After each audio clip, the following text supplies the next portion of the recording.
आवाज में हम होश में नइखी होत बायसन फील रे। हम होश में नइखी होत बायसन फील रे। माल लाल ओढ़निया में बांध ले गइल दिल रे।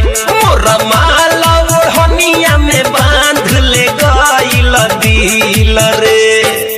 बिहुक बिहुक के ठुनुक ठुनुक के कुहुक कुहुक के सुसुक सुसुक के रे रोहवत बहनी जियल भइल मुश्किल रे।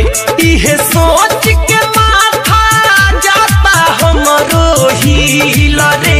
इहे सोच के माथा जाता हमरो हिल रे। माल लाल ओढ़निया में बांध ले गइल दिल रे। मोर माल ओढ़निया में बांध ले गइल दिल रे। डीजे मिठू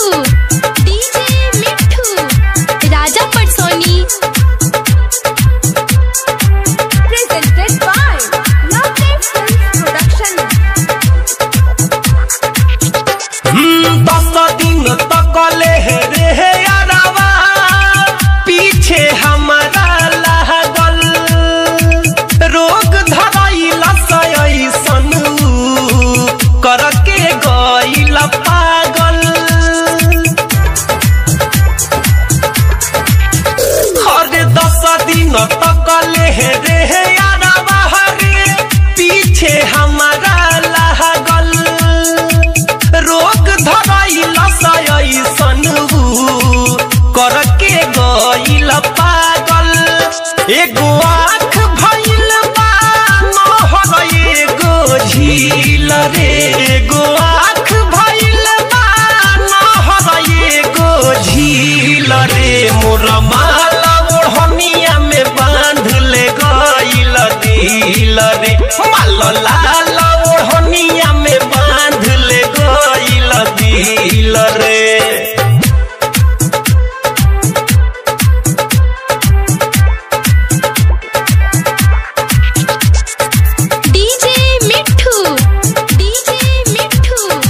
राजा पटसोनी आप सुन रहे हैं अमित पटेल की आवाज में।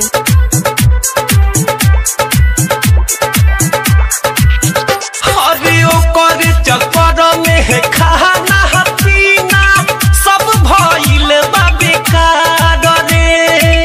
नैन से निंदिया छीन ले दिया दिल से हमारा करार रे। अरे ओकर चक्कर में खाना पीना सब भइल बा बेकार रे। नैन से निंदिया छीन ले दिया दिल से हमारा करार रे। जब देखी ना ओहो के तो मनवा होला छिल बिल रे।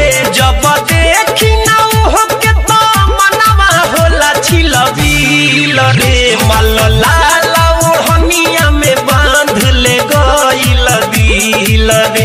मोर माल ओढ़निया में बांध ले गइल दिल रे। बिहुक बिहुक के ठुनुक ठुनुक के कुहुक कुहुक के सुसुक सुसुक के रे रोहवत बहनी जियल भइल मुश्किल रे। इहे सोच के माथा जाता हमरो हिल रे। इहे सोच के माथा जाता हमरो हिल रे। माल लाल ओढ़निया में बांध ले गइल दिल रे। मोर माल